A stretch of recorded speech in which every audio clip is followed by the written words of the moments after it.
Millionaire CEO sees poor girl crying, begging for food at his wife's grave. When he sees her face, Before we dive into the story, drop a comment below and tell us where you're watching from. Enjoy the story. The morning sun cast long shadows across Greenfield Memorial Cemetery as Wesley Reynolds stood before the elegant marble headstone. 5 years had passed since Elizabeth's death, but the pain remained fresh, a wound that refused to heal completely. "I miss you, Liz," he whispered, placing a bouquet of white lilies, her favorite, at the base of the gravestone. Wesley straightened his tailored suit jacket, a habit from years of board meetings and press conferences. At 45, he was at the pinnacle of his career as CEO of Horizon Technologies, a company valued at billions. His salt and pepper hair and the fine lines around his eyes were the only indicators of the stress he carried. The cemetery was deserted on this Tuesday morning, just how Wesley preferred it. He could drop his corporate mask here alone with his memories. But today, something was different. A small figure knelt at a grave just 20 feet away, in the same row as Elizabeth's. Wesley wouldn't have noticed except the child was speaking aloud, her voice carrying in the morning stillness. Curiosity pulled him forward, step by tentative step. As he approached, he could make out a little girl, perhaps 5 or 6 years old, placing wilted wildflowers on the grave. "Mommy, I'm hungry again today," she was saying, her voice trembling. "Ethan didn't eat yesterday. Can you send some food, please? I tried to find work like you showed me, but they said I'm too little." Wesley stopped, frozen by the raw desperation in the child's voice. She wore a faded blue dress, her dark hair pulled back in a messy ponytail. Her small shoulders shook with quiet sobs. With a start, Wesley realized she was kneeling at Elizabeth's grave. "Hello there," he said gently, keeping his distance so as not to frighten her. The little girl whirled around, eyes wide with alarm. She scrambled to her feet, ready to run. "I'm sorry," Wesley said quickly. "I didn't mean to scare you. That's my wife's grave you're visiting." The girl relaxed slightly but remained wary. "Your wife?" "Yes." "Elizabeth Reynolds." He gestured to the headstone. "She was my wife." The girl looked confused, glancing between Wesley and the grave. "But this is my mommy's special place." Wesley felt a strange chill. "What's your name?" "Harper," she said, lifting her chin with a dignity that seemed beyond her years. "Harper, that's a beautiful name. And you said this is your mother's special place?" She nodded solemnly. "Mommy sleeps here now. The lady at the shelter helped me find it." Wesley stepped closer, and that's when he saw her face clearly for the first time. The world seemed to tilt beneath him. Those eyes, Elizabeth's eyes, that determined set of the jaw, the same distinctive arch of eyebrows. Looking at Harper was like stepping back in time, seeing the childhood photos of Elizabeth that she'd kept in an old album. "How old are you, Harper?" Wesley asked, his mouth suddenly dry. "6, she answered, taking a half step back, sensing his intensity. 6 years. Elizabeth had been gone for 5. They'd separated briefly 7 years ago, a painful 3 months apart before reconciling. During that time, had Elizabeth been pregnant? Had she given birth without ever telling him? "And your mother's name?" he managed to ask. Before Harper could answer, her stomach growled loudly. She wrapped her arms around herself, embarrassed. Wesley's heart clenched. "You're hungry. Let me help you. I can get you something to eat." Harper's eyes narrowed with suspicion, even as they darted longingly to his hand, which had moved toward his wallet. "Ethan is hungrier," she said firmly. "He's littler than me." "Ethan? My brother. He's just 3. He's hiding." She pointed toward a cluster of trees at the edge of the cemetery. Wesley felt like he'd been struck by lightning. 2 children? Had Elizabeth hidden an entire family from him? "Harper," he said, kneeling to her level despite his expensive suit. "I'd like to help both you and Ethan. Not just with food for today, but really help you. Would you let me do that? Harper studied him with an intensity that was unsettling in one so young, as if she had learned early to read the true intentions behind adult words. Why? She asked simply. Wesley wasn't prepared for how that single word would pierce him. Why indeed? Because these might be Elizabeth's secret children? Because they were hungry and alone? Or because for 5 years he'd wandered through his life like a ghost and, suddenly confronted with this small, brave girl who looked so achingly like the woman he'd loved, he felt alive again? Because, he said finally, I think your mother would want me to. Something in his tone must have convinced her. Harper nodded once. Wait here, she said with the authority of someone much older. I'll get Ethan. As Wesley watched her hurry toward the trees, he realized his hands were shaking. If these were Elizabeth's children she'd never told him about, it would upend everything he thought he knew about their marriage.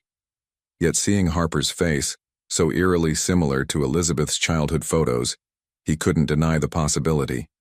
Harper emerged from the trees holding the hand of a tiny boy with the same dark hair, who clutched a threadbare stuffed rabbit. Ethan's face was pale, his eyes too large in his thin face. Wesley's corporate empire, his wealth, his power, none of it had prepared him for this moment. As the children approached, he made a silent promise to Elizabeth, wherever she was. He would protect these children, discover the truth, and maybe in doing so, find the part of himself that died with her 5 years ago.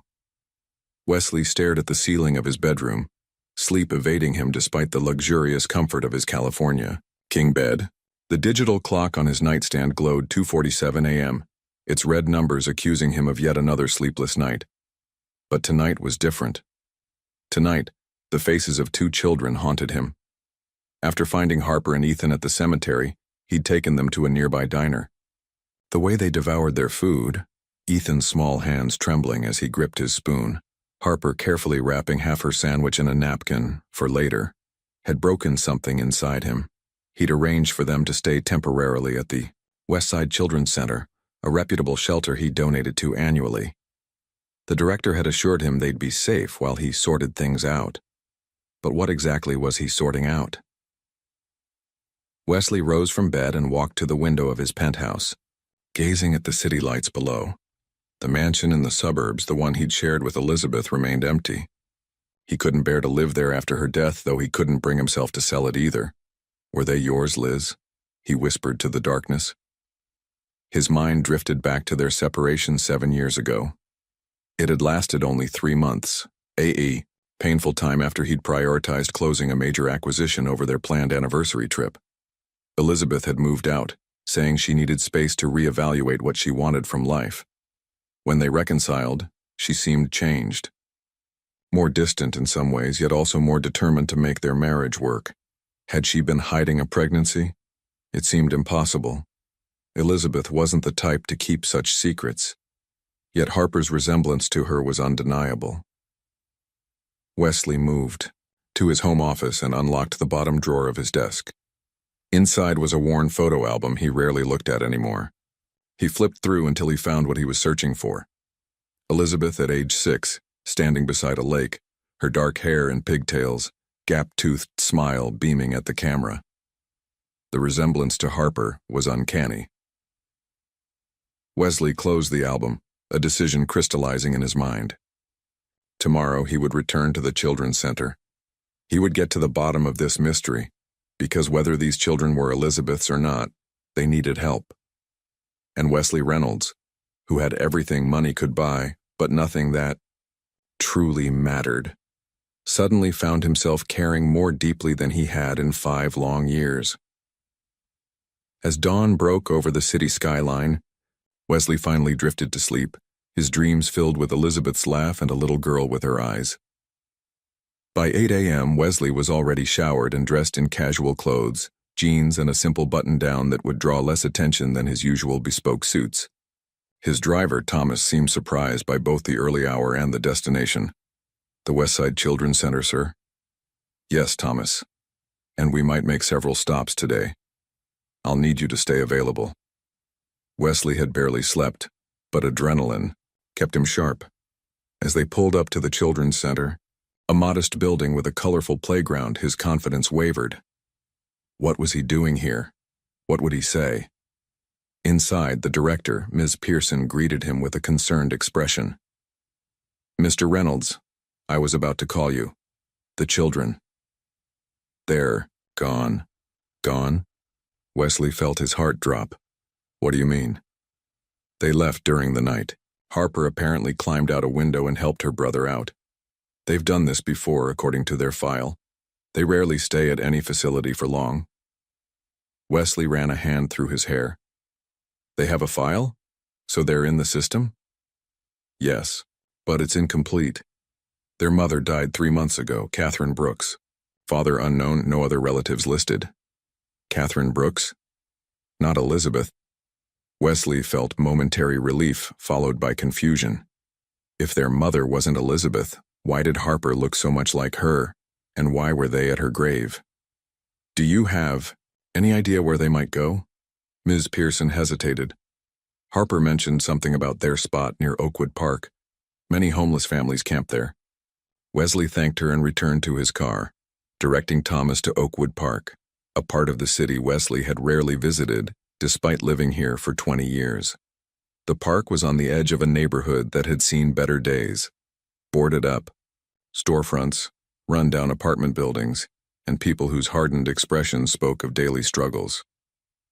For hours, Wesley searched, showing a photo he'd discreetly taken of the children at the diner. He spoke with street vendors, store owners, and people huddled in the park. "Yeah, I've seen them," said an elderly man feeding pigeons. "Little girl's fierce about protecting her brother.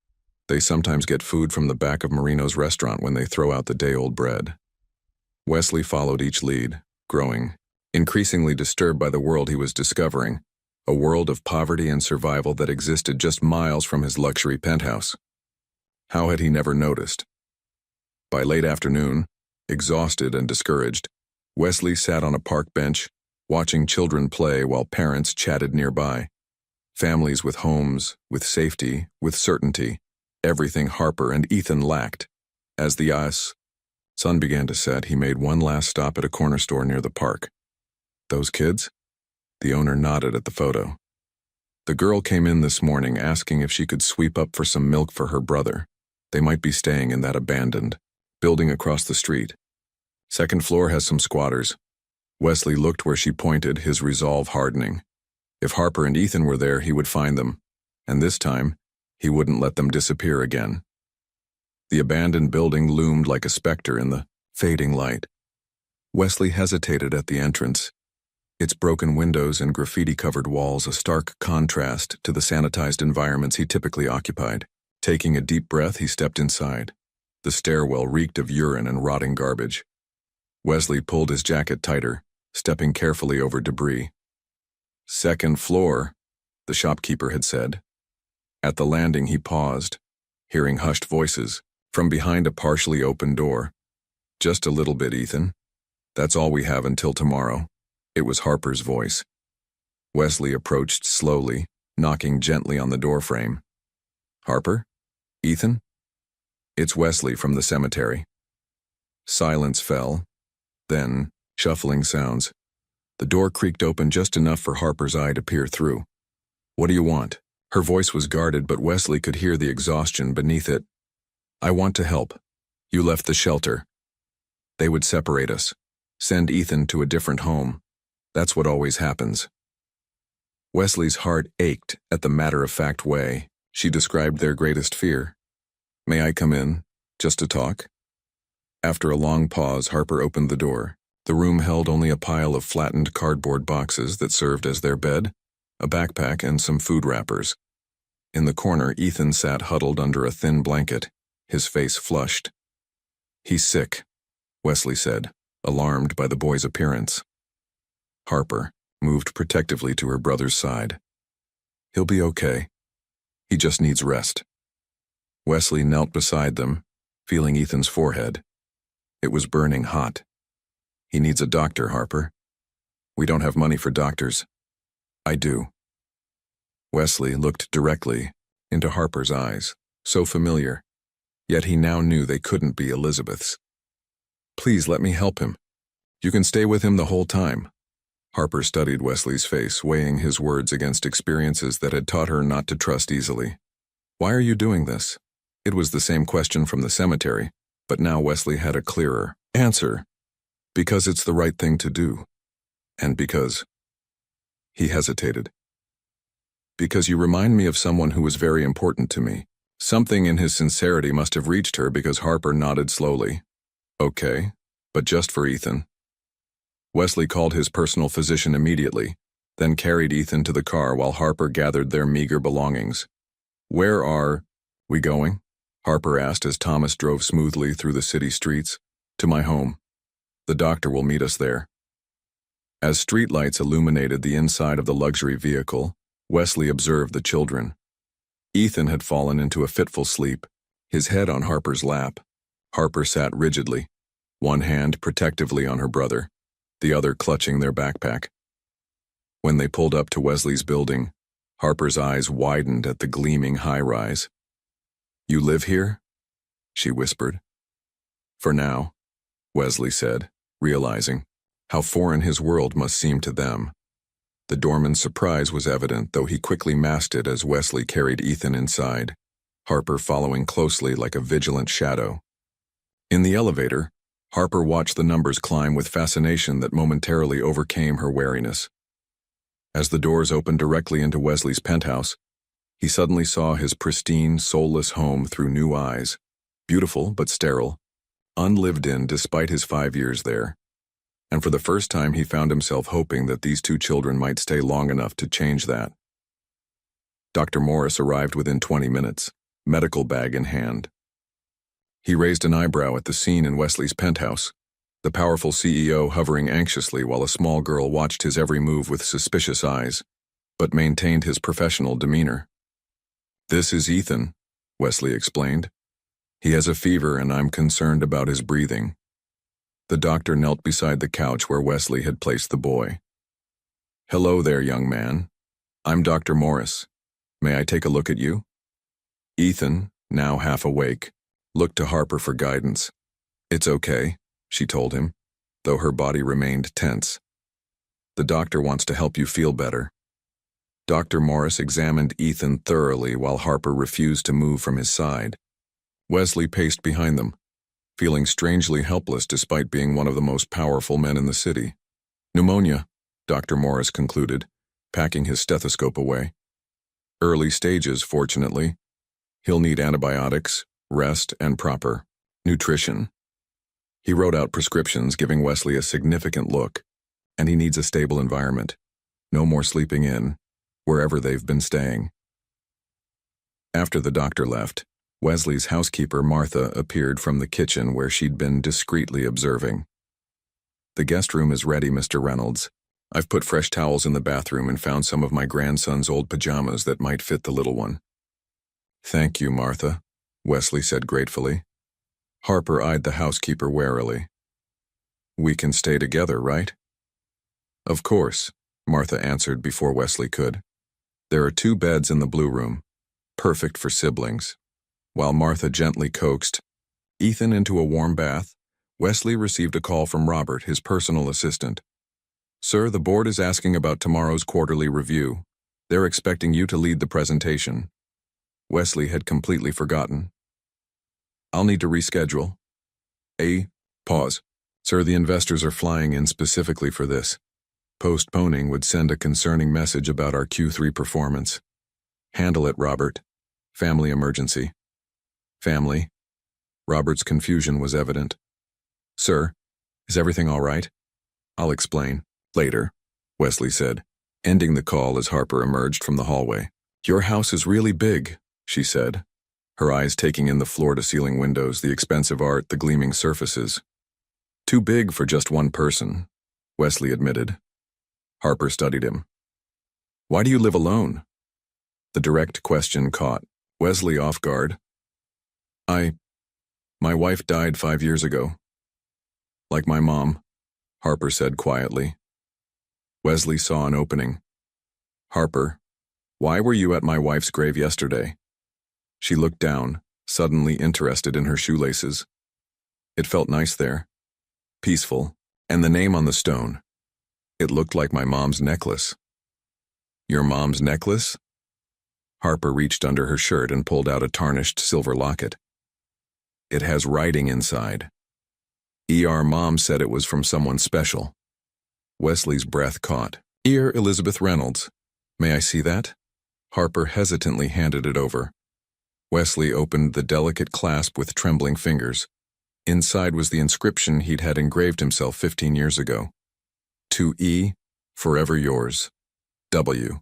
Elizabeth's locket, the one she'd reported lost shortly before their separation. Before Wesley could process this revelation, Martha appeared with Ethan, now clean and dressed in pajamas, his damp hair curling against his forehead. Dinner is ready, Martha announced. Nothing heavy for our patient, just chicken soup and some bread. As they moved toward the dining room, Wesley glanced at his phone. 3 missed calls from board members, 2 from investors. For the first time in his career, Wesley Reynolds let business wait while he sat down to dinner with 2 children, who were quickly becoming far more important than any corporate deal. By morning, Wesley had made a crucial decision. He called Robert from his home office while Harper and Ethan ate breakfast under Martha's watchful eye. I need you to clear my schedule for the next week and find me the best private investigator in the city, discreet, thorough. Sir, with all due respect, what's going on? The board is in an uproar. Tell them I'm taking my first personal leave in 15 years. And Robert, start looking into resources for children who've lost their parents. Legal options, support services, everything. After hanging up, Wesley joined the children. Ethan looked better already, some color returning to his cheeks. Harper was methodically cutting his pancakes into precise squares. You always take care of him, Wesley observed. Harper shrugged. Mom worked a lot. I had to help. What did your mom do for work? She was a waitress. Sometimes she cleaned houses too. Harper's fork paused. She was really tired a lot. Wesley nodded, choosing his words carefully. Harper, do you have any photos of your mom? She shook her head. They got lost when we had to leave our apartment. Did she ever mention having a sister? Harper's eyes narrowed with suspicion. Why are you asking about my mom? Before Wesley could answer, the doorbell rang. Martha returned moments later with a tall woman in a crisp suit. Mr. Reynolds? I'm Diana Mercer, private investigator. Your assistant said it was urgent.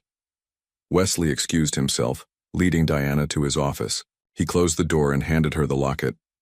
I need to know everything about a woman named Catherine Brooks, recently deceased. She had a daughter named Harper, age 6, and a son named Ethan, age 3. Diana took notes. And your interest in this case? Wesley hesitated. I believe Catherine may have been connected to my late wife, Elizabeth Reynolds. The children were visiting Elizabeth's grave, and the daughter had this. He indicated the locket, which belonged to my wife. Diana examined the locket. Any other connections? The daughter bears an uncanny resemblance to my wife's childhood photos. Diana raised an eyebrow but maintained her professional demeanor. I'll start immediately.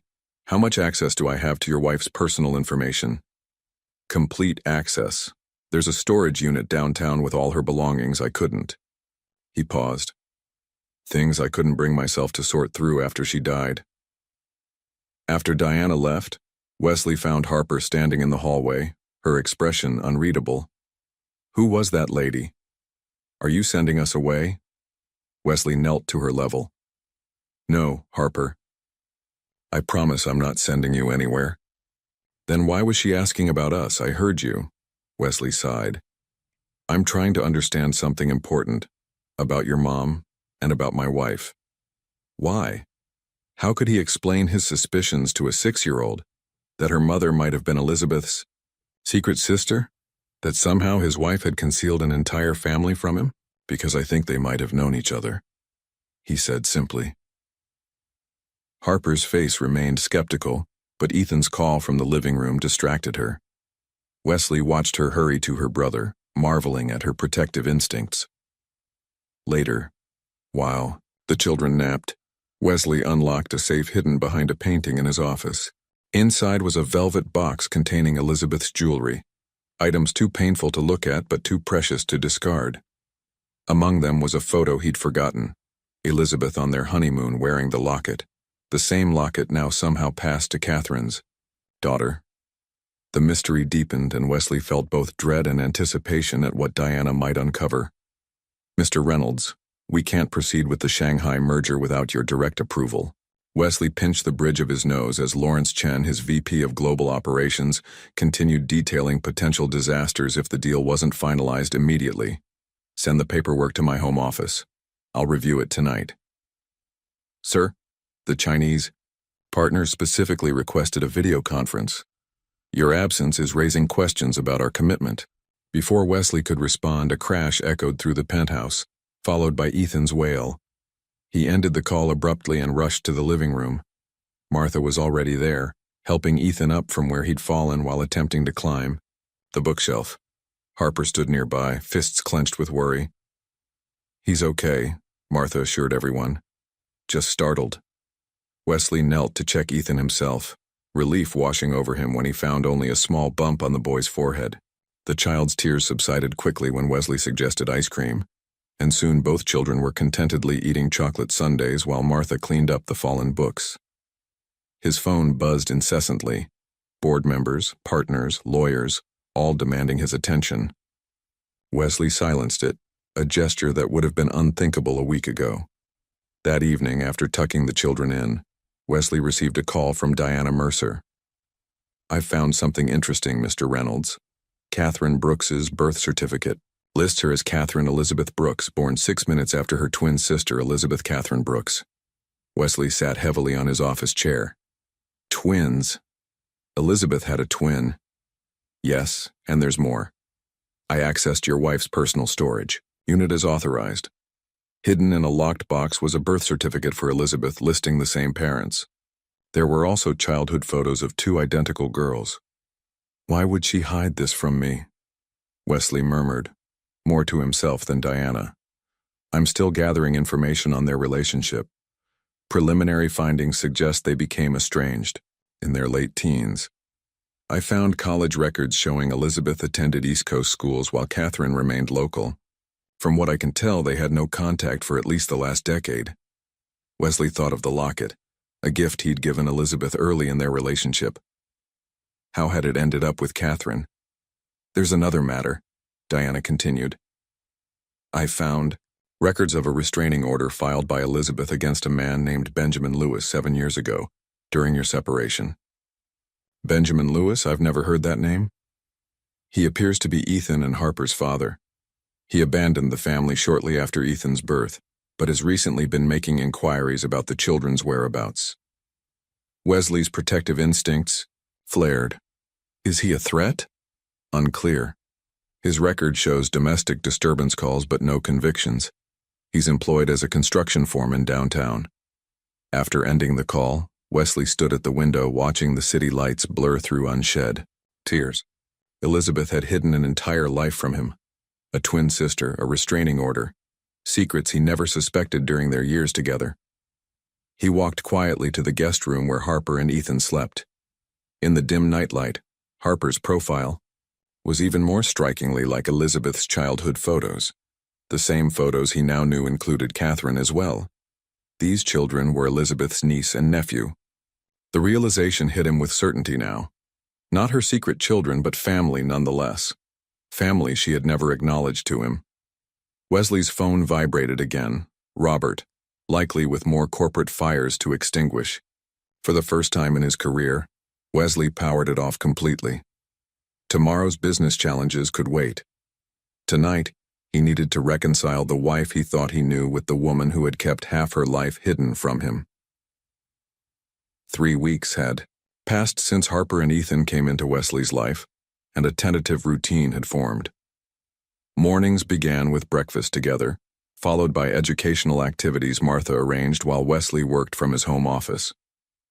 Afternoons often included outings to the park or children's museum, carefully planned to avoid overwhelming the still wary children. Today, Wesley watched from the kitchen doorway as Harper meticulously buttered toast for her brother. The changes in both children were remarkable. Ethan had fully recovered from his illness, his cheeks now plump and his energy boundless. Harper remained vigilant, but occasional smiles broke through her serious demeanor. "I thought we might try something different today," Wesley said, entering the kitchen. Harper glanced up. "What kind of different?" "I have a house in the suburbs, a big yard, lots of space to run around." "Would you like to see it?" Ethan clapped enthusiastically, but Harper's expression turned guarded. "We're coming back here, right?" The question revealed her persistent fear of displacement, despite Wesley's constant reassurances. "Of course," he said gently. "It's just a day trip." The drive to the mansion Wesley had shared with Elizabeth was quiet. He hadn't visited in nearly 5 years, though a caretaker maintained the property. As they pulled into the long driveway, memories flooded back.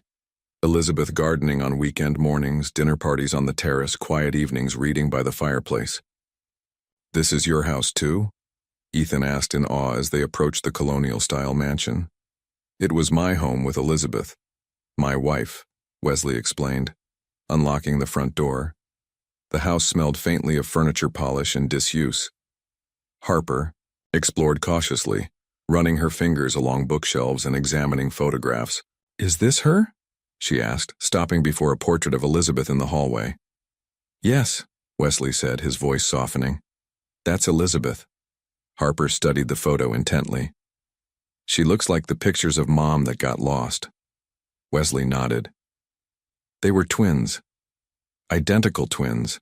That's why you look so much like Elizabeth's childhood photos." Harper's eyes widened. "Mom had a twin? She never told me." "I didn't know either, until recently.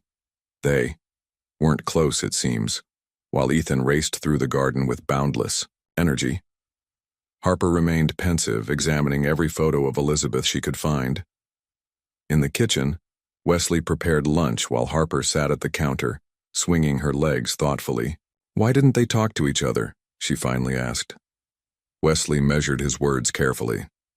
"Sometimes, even people who love each other have disagreements they can't resolve." "Like Mom and Dad?" Wesley paused. "Did your parents argue often?" Harper nodded solemnly. "Dad got really angry sometimes. Mom said he had a sickness that made him mean. Then one day, he just didn't come home anymore." The casual way she described such trauma tightened Wesley's chest. According to Diana's investigation, Benjamin Lewis had a history of alcohol abuse along with the domestic disturbance calls. "Harper, did your father ever hurt you or Ethan?" She shook her head. "Just Mom. He was nice to us except when he was drinking the bad-smelling stuff."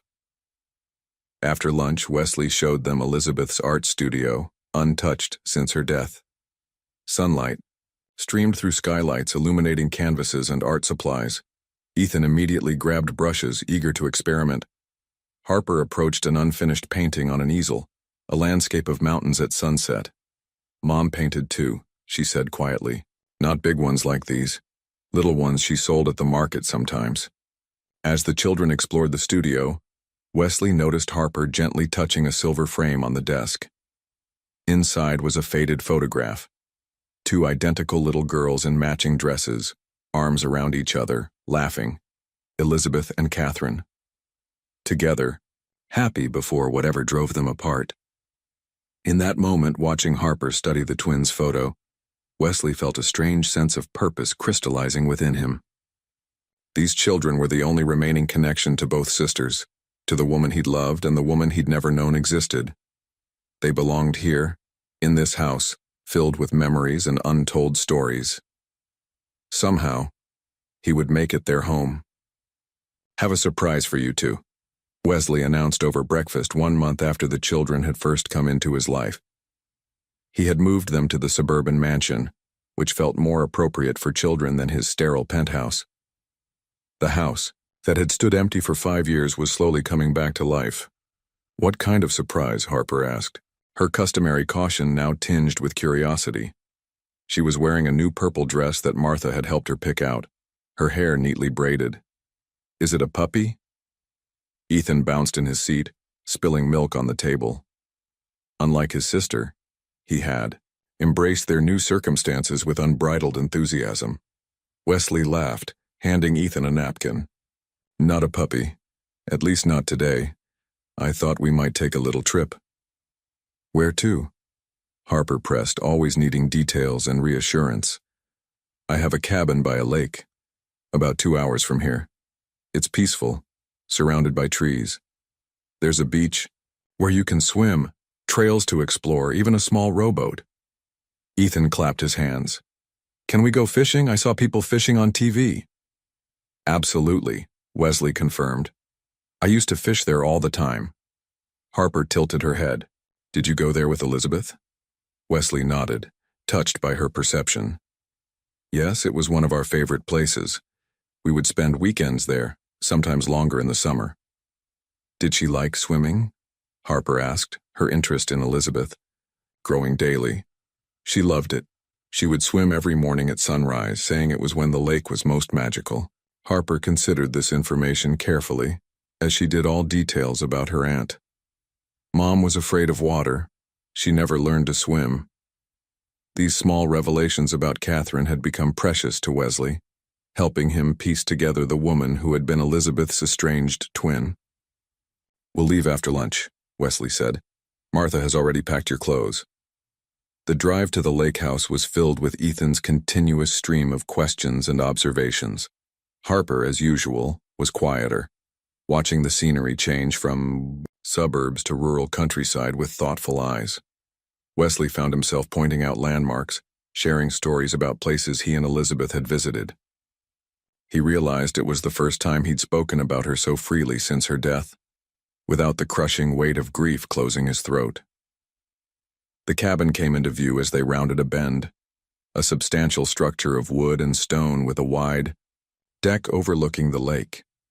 Late afternoon sunlight danced on the water's surface and a family of ducks paddled near the shore. "It's beautiful," Harper whispered, her mask of indifference slipping. Martha had arranged for the caretaker to stock the refrigerator and prepare the bedrooms. As Wesley showed the children around, he was struck by how different the place felt with their presence. What had been a painful repository of memories was transforming before his eyes into something new. Ethan raced down to the water's edge, Harper following closely to ensure he didn't go in. Wesley watched them from the deck, struck by how natural they looked against the backdrop that had once been his and Elizabeth's private retreat.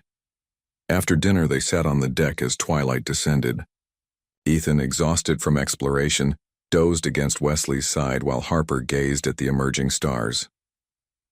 "Elizabeth's things are in my room," she said suddenly. Wesley looked at her in surprise. "What do you mean?" "There's a hairbrush on the dresser, and perfume. They must be hers." Wesley had forgotten those details. The cabin had remained largely as it was when Elizabeth was alive. "Does it bother you?" he asked gently. "We can put them away." Harper shook her head. "I like it. It's like getting to know her." They sat in comfortable silence until Harper spoke again, her voice small in the darkness. "Do you think she would have liked us?" "Elizabeth?" The question caught Wesley off guard, a lump forming in his throat. "She would have adored you both," he said with certainty. "Elizabeth always wanted children." It was a painful truth. Their inability to conceive had been a source of deep sorrow in their marriage. "Why didn't she and my mom talk to each other?" Harper persisted. Wesley sighed. "I wish I knew. Elizabeth never told me she had a sister, let alone a twin.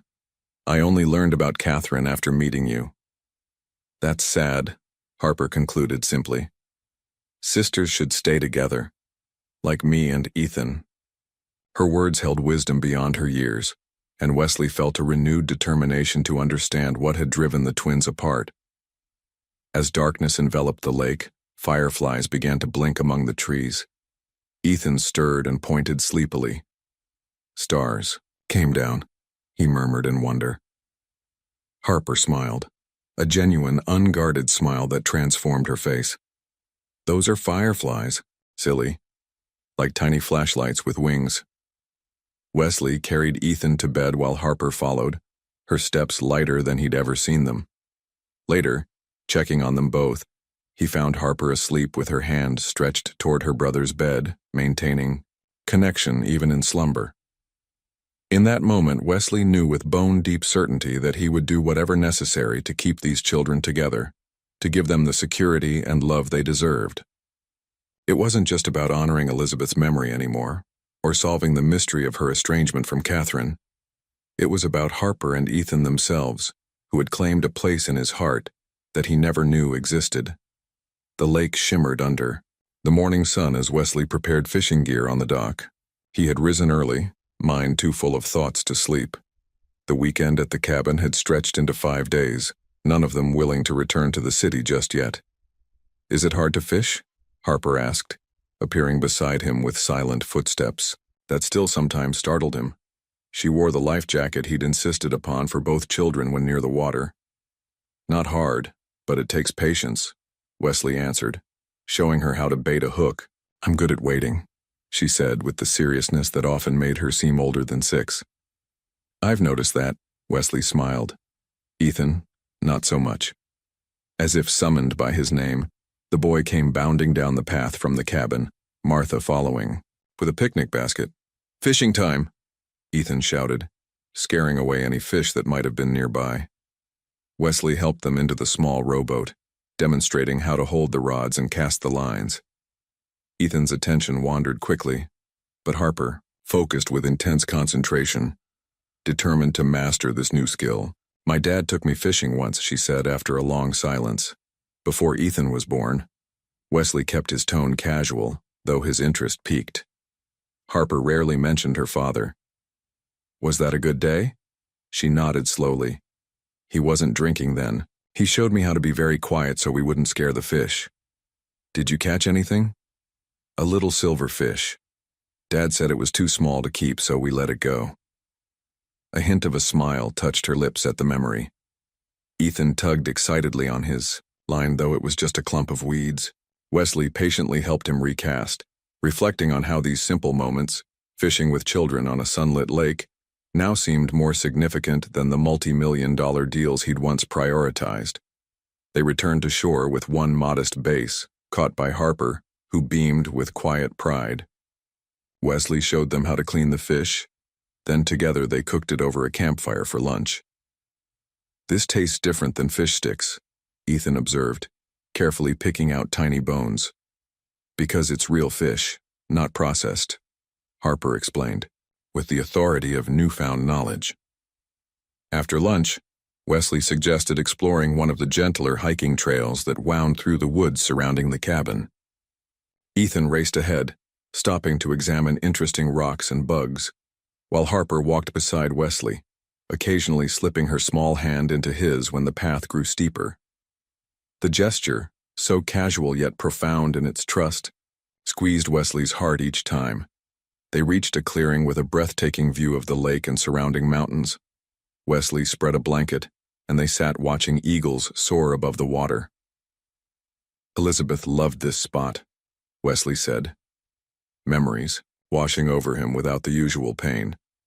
She would bring her sketchbook and spend hours drawing. "Mom liked drawing too," Harper said. "She made birthday cards for us with funny pictures."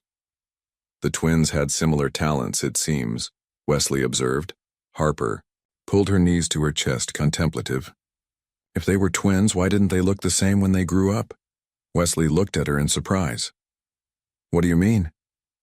"The pictures of Elizabeth at your house. She looks different than Mom." Wesley hadn't considered this.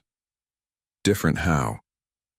"Elizabeth looks shinier, like those ladies in magazines. Mom always looked tired." The innocent observation struck Wesley deeply. Elizabeth had enjoyed the privileges of wealth, designer clothes, regular salon appointments, spa days, while her twin apparently struggled as a single mother working multiple jobs. "Life was probably harder for your mom," Wesley said gently. "She was raising you and Ethan alone, working very hard." Harper nodded solemnly. "She was always working. Sometimes she would fall asleep while reading me stories." Wesley fought back emotion. Had Elizabeth known about her sister's circumstances? Had she chosen to ignore Catherine's struggles? Harper, he asked carefully, did your mother ever mention Elizabeth, even without saying her name? Harper thought for a moment, then reached into her pocket and pulled out the silver locket, now cleaned and repaired by Wesley's jeweler. She said the person who gave her this was gone, but that they were once the most important person in her life. Wesley's mind raced. The locket had been Elizabeth's, yet Catherine had possessed it and spoken of its giver with such significance. The mystery deepened. That evening, after the children were asleep, Wesley sat on the deck with a glass of bourbon, staring at the moon's reflection on the lake. His phone rang. Diana Mercer. Mr. Reynolds, I've found something significant in Catherine Brooks's apartment. The landlord finally granted access. Wesley sat straighter. What is it? Letters. Dozens of them, written to Elizabeth but never sent, dating back years. And photographs the sisters together as teenagers at what appears to be your wedding and later. My wedding. Wesley almost dropped his glass. Catherine was at our wedding? Based on the photos, yes. There's also a hospital bracelet from 7 years ago, Cedar Springs Medical Center. Dates correspond to your separation from Elizabeth. The pieces were slowly connecting, forming a picture Wesley wasn't sure he was ready to see. There's one more thing, Diana added. Benjamin Lewis, the children's father, has filed an official inquiry with Child Protective Services. He's looking for his kids. Wesley's grip tightened on the phone. These peaceful days at the lake had been a respite, but reality was closing in. Soon he would need to fight for these children who had become so precious to him, and face the complicated truth about the twin sisters who had loved and lost each other. Gray clouds hung low over the city as Wesley's car approached the downtown office of Patricia Wells, family law attorney. Harper stared silently out the window, her normally serious expression even more somber today. Ethan, oblivious to the purpose of their trip, happily played with a toy truck on the seat beside her. The week at the lake had ended abruptly after Diana's call. Wesley had immediately mobilized his legal team, determined to protect the children from both the system and their father's sudden interest. Are we in trouble? Harper asked quietly as the car stopped outside an imposing glass building. Wesley turned to face her. Not at all. Why would you think that? People in suits ask lots of questions when kids are in trouble, she said, her eyes revealing past experiences with authority figures. This is different, Wesley explained gently. Ms. Wells is going to help us make sure you and Ethan can stay with me. Harper studied his face with that uncanny perception. Forever? The question hung in the air, loaded with hope and fear. Wesley had been carefully avoiding definitive promises, aware of the legal hurdles ahead. But looking into those earnest eyes, he couldn't equivocate. If that's what you want, then yes, I'm going to try to make it forever. Ethan looked up from his truck. Like adoption? Kelly at my old daycare got adopted. She said it means you get a forever family. Harper shot her brother a warning glance as if he'd spoken too boldly, revealed too much of their shared hope. Something like that. Wesley nodded, his throat tight with emotion. Patricia Wells's office projected calm efficiency, with muted colors and comfortable seating. The attorney herself was a sharp-eyed woman in her 50s who spoke directly to the children, earning a nod of approval from Harper. I'll need to speak with Mr. Reynolds privately, Patricia said after introductions.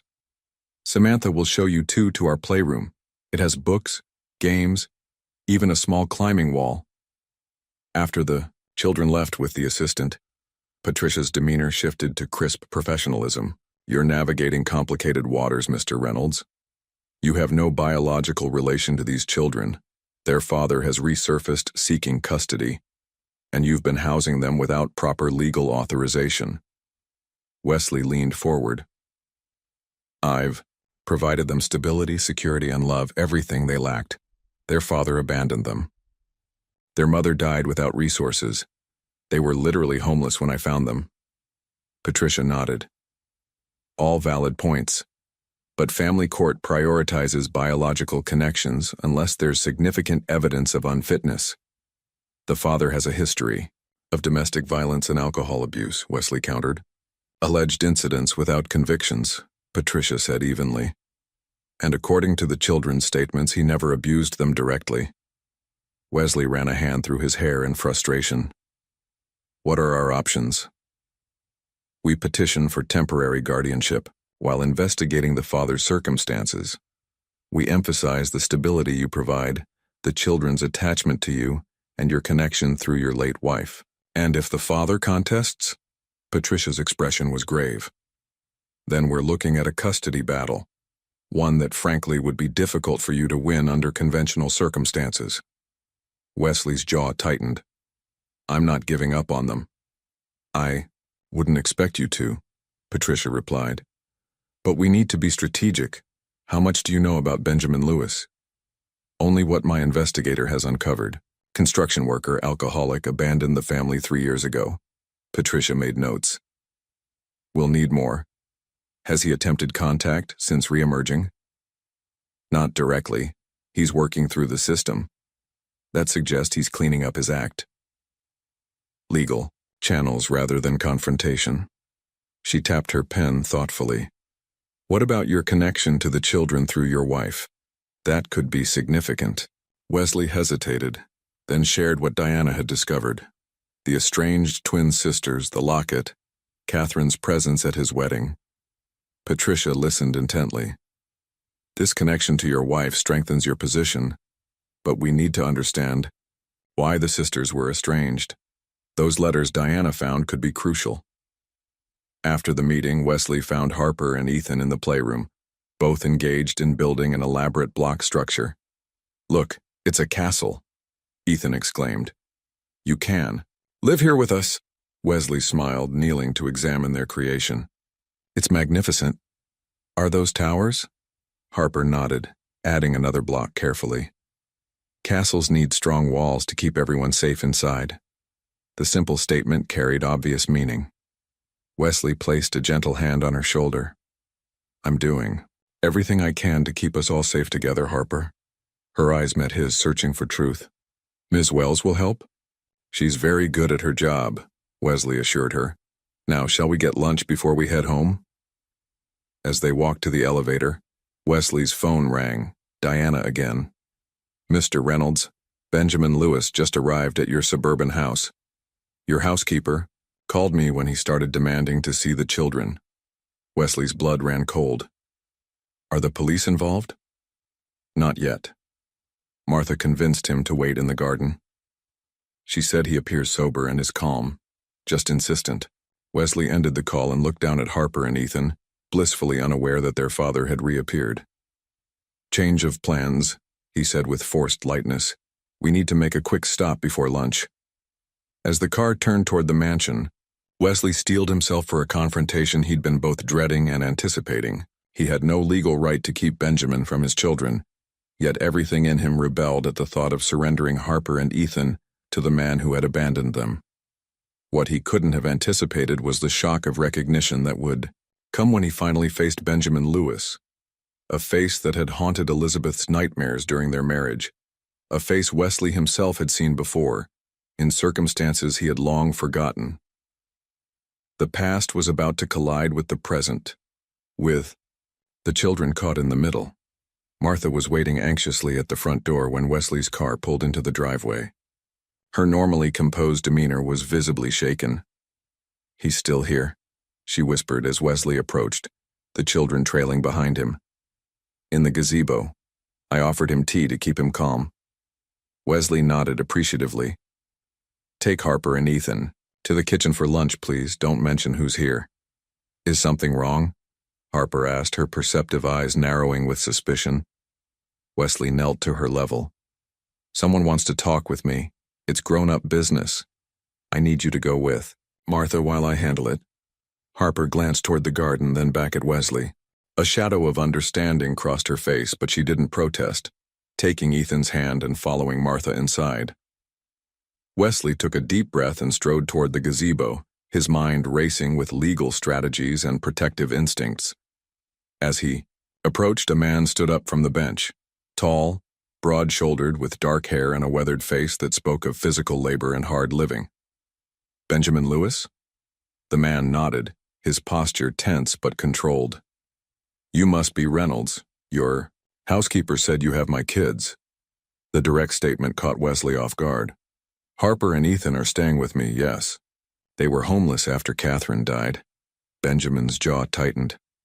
"I've been looking for them for weeks. Found out about Kat too late." 3 years, Wesley said, his voice hardening. "You left them 3 years ago." "I'm not proud of it," Benjamin acknowledged, surprising Wesley with his candor. "I was drunk most of the time. Kat finally kicked me out, said not to come back until I was sober." "And now suddenly you're father of the year?" Benjamin's eyes flashed. "I've been sober 16 months. Working steady, got an apartment with a room for the kids. I didn't know Kat was sick. She changed her number, moved. By the time I tracked down her sister—" "Elizabeth," Wesley interjected, watching Benjamin's reaction carefully. Something shifted in the man's expression. "Yeah, Elizabeth found out she died too." He studied Wesley more closely. "You're her husband." "Widower," Wesley corrected, "which makes Harper and Ethan my family too." Benjamin gave a humorless laugh. "That's rich. You probably didn't even know Kat existed until a few weeks ago." The accusation stung because it was true. Wesley changed tactics. "Why don't we sit down? This situation is complicated for everyone." Reluctantly, Benjamin sat opposite Wesley in the gazebo. Up close, Wesley could see the man was in his late 30s with the same dark eyes as Ethan, and lines of hardship etched around his mouth. "I want to see my kids," Benjamin stated firmly. "They've been through trauma," Wesley countered. "Harper is extremely protective of Ethan. Unexpected appearances could be unsettling." "They're my children," Benjamin emphasized, leaning forward. "I have rights." "Rights you forfeited when you walked away," Wesley shot back, then composed himself. "Look, I'm not saying you can't see them. I'm saying we need to approach this carefully for their sake." Benjamin studied Wesley's face. "You care about them." "More than I thought possible," Wesley admitted. "They're extraordinary children." A flicker of pride crossed Benjamin's face. "Harper's smart as a whip. Always was, even as a baby." "She's brilliant," Wesley agreed. "And fiercely devoted to Ethan." The tension between them eased slightly as they found common ground and admiration for the children. Benjamin spoke haltingly about his struggle with alcoholism, his rehabilitation, his determination to make amends. "I know I can't just walk back in like nothing happened," he said finally. "But they're all I have left of Kat." The raw grief in his voice resonated with Wesley's own experience of loss. Despite his reservations, he found himself sympathizing with this flawed man trying to reclaim his family. "There's something I need to ask you," Wesley said after a pause. "Something about Elizabeth and Catherine." Benjamin's expression closed slightly. "What about them? I never knew Elizabeth had a sister until I met Harper and Ethan. Why were they estranged?" Benjamin looked away, tension returning to his shoulders. "Not my story to tell." "It affects the children," Wesley pressed. "I need to understand." Benjamin stood abruptly. "Ask your wife." "Oh wait, you can't. Neither can I. Dead women tell no tales." The bitter words hung in the air between them. Wesley was about to respond when movement near the house caught his attention. Harper stood on the patio, watching them intently. She had seen her father. For a moment, no one moved. Then Harper walked deliberately toward the gazebo, her small face set, in an expression of wary determination.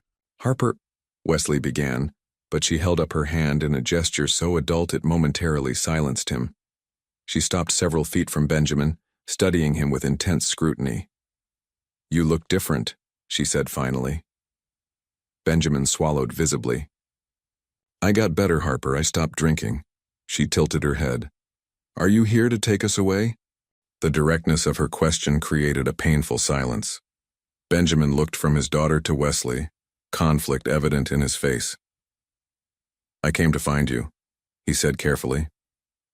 "I've missed you and Ethan." Harper's expression remained guarded. have a home now. With Wesley. The simple declaration sent a wave of emotion through Wesley. Benjamin's face tightened, but to his credit, he didn't lash out. I see that, he said quietly. You look good, Harper. Healthy. An unexpected voice broke the tension. Daddy? Ethan stood at the edge of the garden, Martha hovering anxiously behind him. The boy's face reflected confusion, then dawning recognition. Before either man could react, Ethan ran forward and threw himself at his father. Benjamin knelt to catch him, his composure finally breaking as he held his son. Wesley watched Harper's face, seeing the conflict there, her protective instincts warring with her own buried longing for her father. The family dynamics had just become infinitely more complicated. Whatever happened next would shape all their lives irrevocably. Wesley met Benjamin's eyes over Ethan's head, seeing his own determination mirrored there. Neither man was willing to let these children go. Somehow they would have to find a solution. That didn't tear Harper and Ethan apart all over again. The next morning found Wesley in his home office, sleepless and anxious, reviewing documents Patricia had sent over. Benjamin's surprise appearance had upended everything. After an emotional reunion with the children, they'd agreed he would return today for a supervised visit, an uneasy truce while they figured out next steps. A soft knock on the door interrupted his thoughts. Martha entered with coffee and a concerned expression. Harper's been sitting on the window seat since dawn, she reported. Just watching the driveway, she barely touched her breakfast.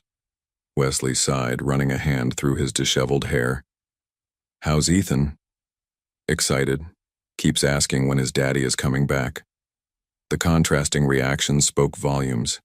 Ethan, too young to fully comprehend abandonment, embraced his father's return wholeheartedly. Harper, who had shouldered responsibility beyond her years, remained wary. I'll talk to her, Wesley said, taking the coffee gratefully. He found Harper exactly as Martha described, perched on the window seat overlooking the circular driveway, still in her pajamas with a well-worn stuffed rabbit clutched to her chest. That's a special friend you have there, Wesley said, sitting beside her. Harper nodded without looking away from the window. His name is Thumper. Mom gave him to me when I was little. Wesley waited, giving her space to continue if she wished.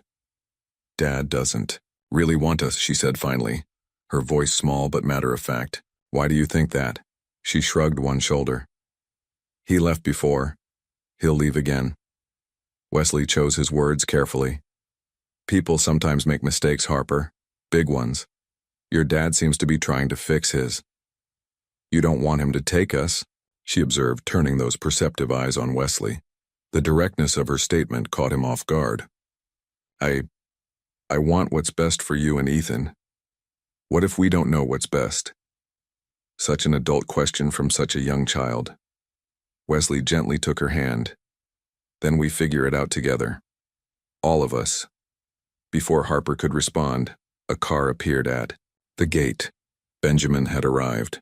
The morning unfolded in a strange dance of awkward politeness. Benjamin brought gifts, a science kit for Harper, a toy fire truck for Ethan, and made visible efforts to engage both children. Ethan responded enthusiastically, showing his father around the house with running commentary. Harper participated, more cautiously, watching every interaction between Benjamin and her brother. Wesley observed from a distance, giving them space while remaining present. The painful truth was that he could see glimpses of a genuine father in Benjamin, imperfect, damaged, but trying. It complicated the narrative Wesley had constructed, where he alone could provide what the children needed. After lunch, Benjamin found Wesley in the kitchen. Nice place you've got, he said, the words awkward but seemingly sincere. Kids seem settled. They've adapted remarkably, Wesley replied. Considering everything they've been through. Benjamin nodded, fidgeting, with his coffee cup. Look, I know you've got lawyers and money and everything. If you're thinking I'm here to extort you, that's not what I think, Wesley interrupted. I believe you want to reconnect with your children. The question is what happens next. I want custody, Benjamin stated plainly. They're my flesh and blood. But He hesitated. I'm not stupid. Bouncing them from a mansion to my two-bedroom apartment. That's not good for them either.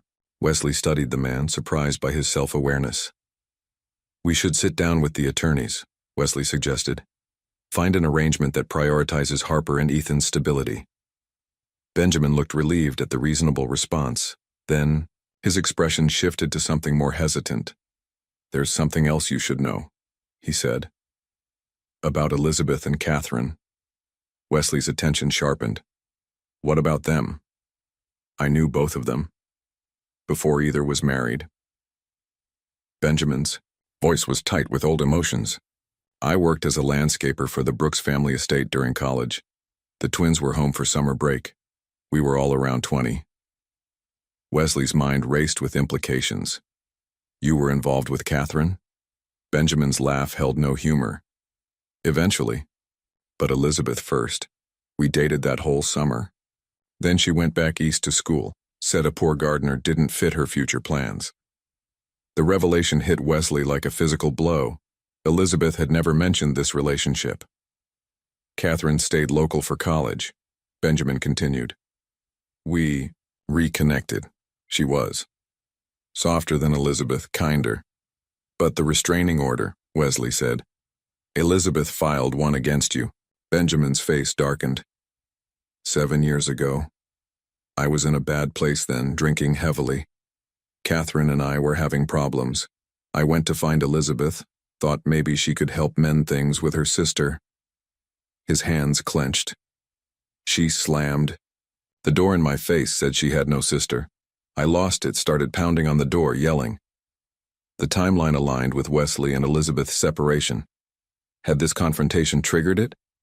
Why were they estranged? Wesley pressed. Benjamin met his eyes directly. Because of me. Elizabeth couldn't forgive Catherine for being with me after she was. Called it a betrayal. Cut her sister off completely. Even when Catherine reached out years later when she was pregnant with Harper. Nothing. The cruelty of it didn't align with the Elizabeth Wesley had known and loved. Yet he recalled her capacity for cold dismissal when she felt wronged. Why are you telling me this now? Because those kids deserve better than the mess we adults made. Benjamin said simply. Better than the twins' stubborn pride. Better than my failures. Maybe even better than choosing between your money and my blood. A small sound at the doorway interrupted them. Harper stood there, her face pale. How much had she heard? Were you talking about Mom? She asked quietly. Benjamin and Wesley exchanged alarmed glances. Come here, sweetheart, Benjamin said, extending his hand. To both men's surprise, Harper moved toward Wesley instead, leaning against him in a rare display of physical affection. Your mom was a wonderful person, Wesley said, putting his arm around her small shoulders. Both she and my wife Elizabeth were special, in different ways. Harper looked between the two men, her young face solemn. Are you fighting over us? No, honey, Benjamin said quickly. We're trying to figure out how to make things work best for you and Ethan. We both care about you, Wesley added. Harper considered this, then delivered her verdict with childlike clarity. Then you should both be our dads. The simple solution, born of a child's logic, left both men momentarily speechless. But in the profound silence that followed, a new possibility began to take shape. One neither had considered before. 3 months after Benjamin's reappearance, the oak-paneled family courtroom was silent as Judge Harriet Winters reviewed the unusual petition. Before her, this is an unconventional arrangement, she finally said, looking up at the two men standing side by side, Wesley, in his perfectly tailored suit, and Benjamin, in his best button-down and tie, presented a stark contrast visually, but their expressions held the same determination.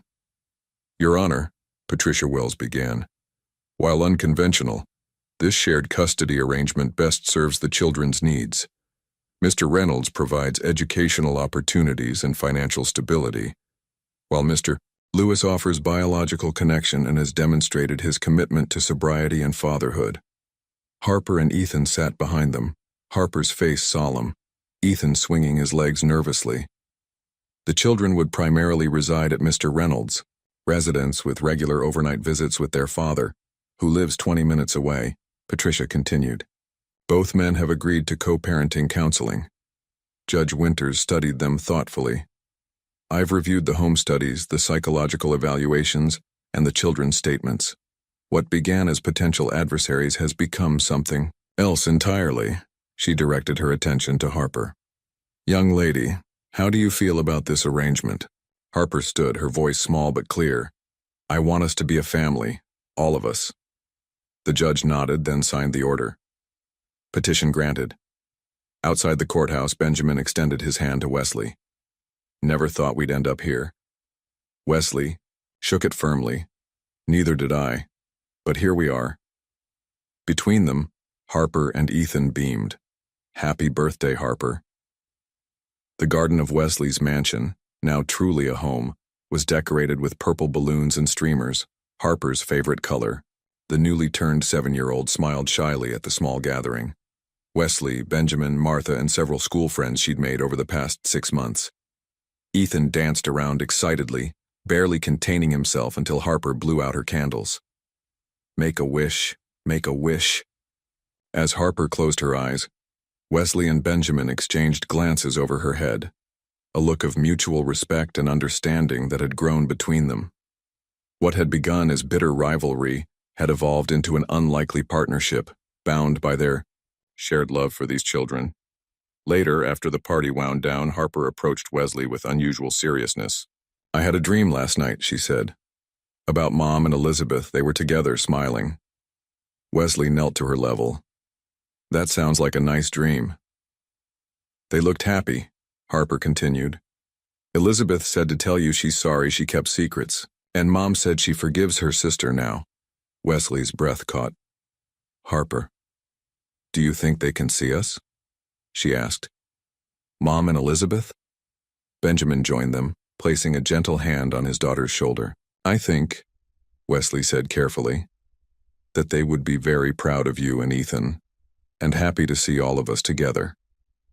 Harper nodded, satisfied with this answer, then ran off to join her brother. Benjamin wiped away an unexpected tear. Those twins were always too stubborn for their own good. Wesley nodded, watching the children play. Their daughters helped heal what they couldn't. In the golden afternoon light, surrounded by the laughter of children, both men silently acknowledged what they'd discovered. Family isn't always what you're born into or what you plan for. Sometimes it's what finds you when you need it most. And sometimes the greatest gifts come in the form of 2 small children, who teach grown men how to forgive, how to heal, and how to build something new from the broken pieces of the past.